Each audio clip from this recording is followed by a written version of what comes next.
If you follow me on Instagram, you'll know I love my gardening. I'm always posting about it. And it's always sort of needlessly offensive posts, just this sort of thing. I just call them all slags. Big-titted slags. This is a squash, looks like an upside-down chode with a baggy foreskin. I know what that looks like because I've met your dad. Just needlessly offensive posts. And as a result of these posts, I was asked to do an interview with Gardener's World magazine.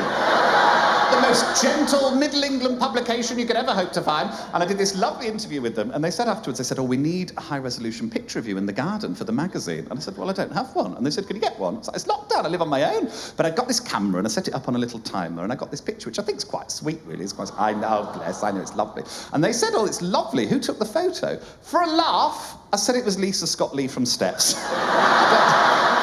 I don't know why I chose Lisa Scott-Lee. I'm sat on some steps, maybe it was subconscious, I don't know.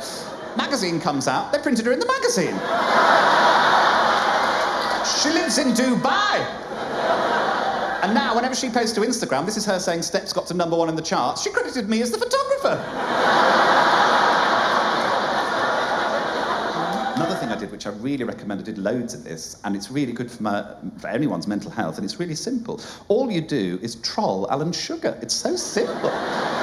Alan Sugar, I'm sure you know who he is, a billionaire. He's, you what? Sorry, Lord Alan Sugar. That's the lawyers over there. It's Lord, actually, I think you'll find. Yes, Lord Wanker Alan Sugar.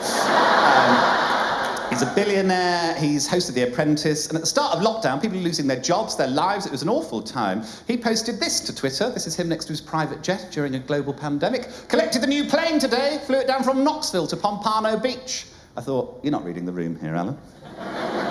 So I replied to this tweet and I said, drove my Ford Fiesta home base today, but you don't see me tweeting about it. Either way, I'm horny, how about you?